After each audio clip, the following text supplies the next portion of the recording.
Welcome back. We're just going to go straight into the draft, so you are going to miss out on mine and Hurry's pretty faces. I'm sure you're all gutted, but we're going to go straight into this draft as Hellraisers. They get that problem against the Spectre. Spectre comes in alone, she gets disrupted, and her own illusions destroy her. And I think something like a Lifestealer would be better, but they go for the Drow. Okay, so not really going for a straight run-in type of lineup, but, you know, when you look at Hellraisers, Tusk is very good against the Drow, but the rest of them are not. They are going to be getting so many creeps under the tower, so bad. If I was him, I would be focusing a little bit on not getting the experience here from the creeps, but it seems like he needs to posture himself aggressively or Kiritich will be in trouble. Yeah, disruption comes out here from the Shadow Demon, but again, Mero, underneath that Tier 1 tower, still going to be taking out a lot of harass coming out from Sobat and Kiritich, but Kiritich, is this going to be enough with the Shadow Poison to get this kill? He's low. He needs one more. He connects. He gets the kill. Antares pulls out the first blood just for the fact that he was landing all of those Shadow Poisons, and Kiritich wasn't respecting it. And Keep so that bad for a little bit longer here as well as Malrine. He's just trying to find that extra farm. We're only 6.5 minutes in, so no neutral items just yet. But it looks like we're top lane. Are they going to try and make a move onto Antares? There is going to be the disruption coming out, but Antares is going to be slowed down by the Frost Arrows as well as the multi-shot. Do they have the damage to take him down? Shadow Poison's coming through, but one more right-click, and it's so bad. A little bit of revenge here for Kiritich in the lane, but mid lane. Oh, excuse me, bottom lane. The rotation comes out. Kiyotaka. He's going to be able to get himself on top of Hellscream, and he does get a kill with that double damage rune.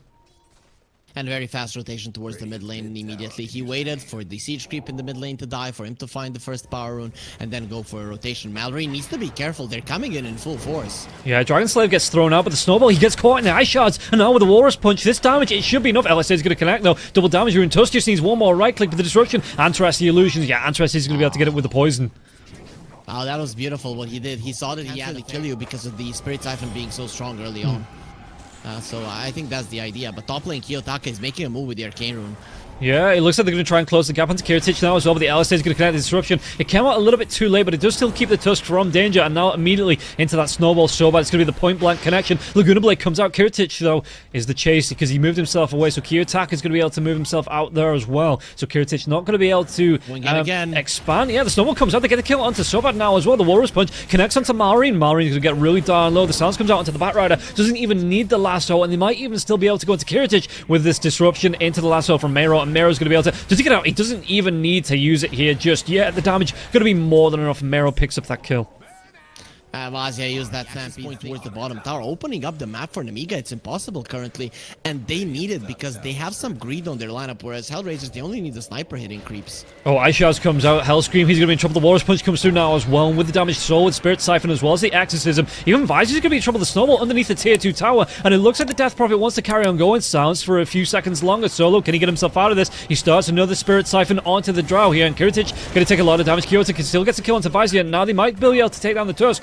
Kiyotaka does get killed off by Sobat. He claims that kill, but you can just see Kiritich taking damage from Solo now as well. He doesn't have another Spirit Siphon for the next 13 seconds. It might cost him his life here. Laguna Blade comes out, and Malrine will get the kill. Oh man, that was and how much he needs to do. Both him and Malrine are going for aggressive items. They want to play Dota, and this is the way you should approach it.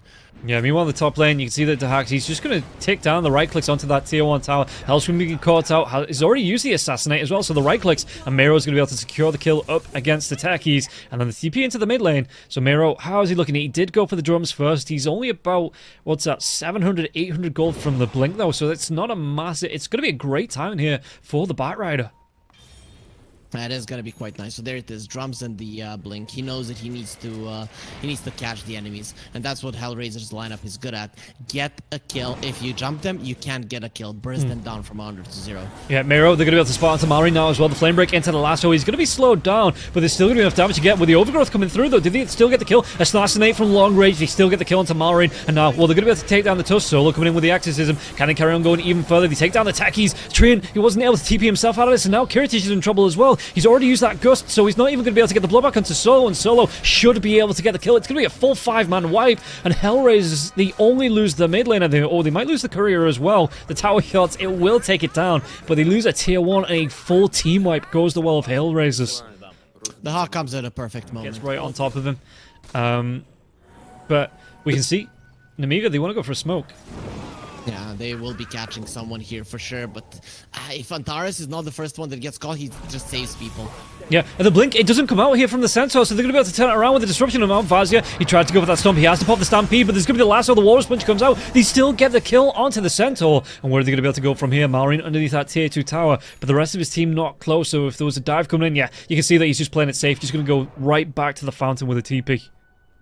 Usually we see you pushing in the bottom lane, but Hellraisers didn't care, and they're still gonna be hunting Kiritich now. Yeah, this ward, it's going to spot the Drow Ranger out. The Gust comes out now as well. So Bite Rider turns himself around. He doesn't want to get too far away from Kiyotaka. Not sure where everybody else is on the side of Nemiga as well. So they just give up the chase. He didn't have the lasso either, so he wasn't able to get that off onto the Drow. Mid lane, though, there could be a fight breaking out. Disruption comes through. Can they go into Vazia once again? The Shadow Poison starting to stack up. Laguna Blade, though, on the back lines, onto Solo. The Force Staffs. Is he going to keep Solo alive? No, Malrine. He's going to be able to get the kill. The Snowball connects onto Malrine, though. Malrine going to go down. Hellscream trying to run himself away, but the Eye Shards, it just keeps him locked down. He comes back in with the Taser, as it looks like Dahak's going to be able to get the kill onto Hellscream. And they still take down 2 heroes there, only trading off Solo. Nemiga are getting onto this tier 2 tower. The side of Nemiga, they're not even coming in to protect this. They're just letting Dahak just take it. I suppose if he's the right-clicking onto the tower, it means he's not busy killing the rest of the team. Speaking about killing the rest of the team, Malrine, the lasso's going to come back. Stampede, though. Do they have a jump in? Where are those drums? He's already used them. He's not got the blink deck for 8 seconds, but Malrine, he's going to be slowed down. There's going to be a really nice tush punch as well. So the Assassinate not even needed. The Vazia, though, the disruption, it's going to stop his TP. Shrapnel's going to be dropped as well. So Vazia, even going to be the Bullwhip coming out to slow him right down, and that's going to be the death of the Centaur. Once again, he's 0-4-2 here on this Centaur. The thing is, game number 1. Oh, are they getting more? Yeah, Kiritich, the Gust comes out. Do they have enough, though? The Force Staffs from both sides. Antares not going to be able to catch up, so he has to go for the disruption onto the tree. And it looks like there's not going to be any follow-up here onto Sobat. Antares, in the first game, he played the techies, and now he's playing a Shadow Demon, and he's pretty much doing the same amount for the next Roche, because taking the outpost and constantly pushing in the wave is going to allow Nemiga to potentially contest the Roche as well. Yeah, and let's see this. Dahak, he's just, again, just sitting out of range, right-clicking onto the tower. We've got the Exorcism coming through from Solo now as well. So, backdoor protection for the tower. Bottom lane, though, like, are they dragging them down enough here? They've got the jump onto the back rider. Meanwhile, the back lines, there's going to be the Walrus Punch coming through. Do they get the kill onto the Tusk? The Tusk's going to go down here. Miro, does he get the chase into Vazia? Vazia's going to go for the TP, so it looks like that Centaur is going to be out. Meanwhile, the disruption, Hellscream, though, the Force Staff, it gets him away from the Techie's blast off. Techie's Hellscream, is he going to go down to the Assassinate? It's not enough damage to finish him off, and the Shadow Poison won't connect here either. Kiritich trying to go for that TP, will be able to get himself away. So it looks like Nemiga, they're going to lose the tree, but they do trade that off for a Tusk, which is a great trade to have, just going 1-for-1 with you being so far behind. 9 seconds. How aggressive does he want to get here on this Bat Rider? Or is he just creating space here for Dahak to sit and plink down onto this tier 3 tower?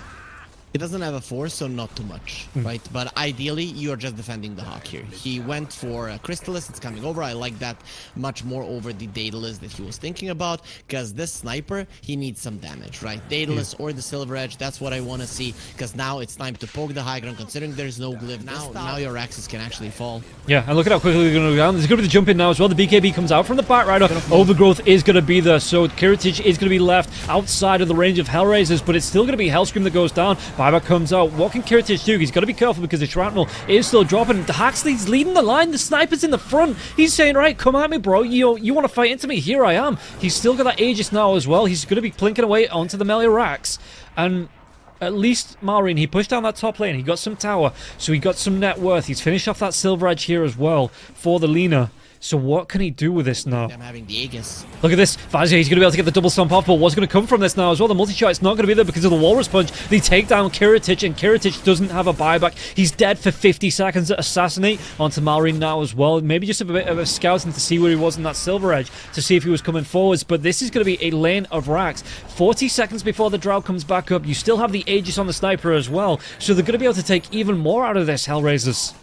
With a concussive grenade, he got offensive with that, aggressive with that, and he was just pushing back everybody on the side of Nemiga. How far away is the lasso? Lasso's 8 seconds away, so they might be able to get another jump on. Aegis again still here for another minute and 20 seconds. So what can they do here on the side of Nemiga to defend their base? Silver Edge going to be coming up. They're going to be able to get the stomp off onto the sniper now as well, but the disruption going to save him from that multi-shot coming out from the Drow. LSA, the BKB was there, so the LSA doesn't connect, and now he pops that concussive grenade, and Dahak, he's back on the low ground. He's back away from everybody. They get the lasso onto Kiritich, and Kiritich, snowball comes in. Stampede's going to be used now as well. Kiritich with the BKB. Laguna Blade comes out into Kiyotaka. Kiyotaka, can he get himself away from the right click damage? Hellscream, he's going to be diving in onto the rest of the solo as well as the Batrider. The Batrider will go down. Mayro.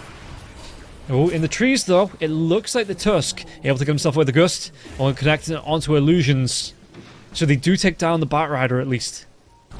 Okay, they survived. Nemiga survived. The Aegis is not going to be used. Concussive yell. But, you know, yeah, the smoke is going to be going. Yeah, and I might have taken a look at a couple of shards that I wasn't familiar with.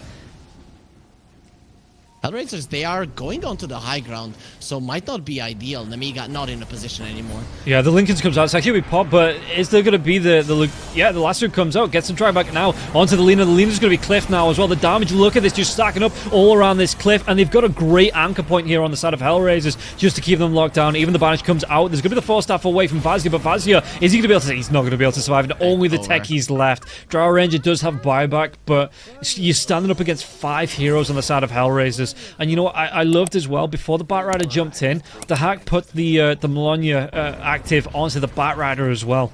And it looks like it's just going to be GG. So Nemiga, they push it to 3 games, but Hellraisers are the ones that clutch it out in this third and final game. 33 minutes, a 28-7 kill difference, and a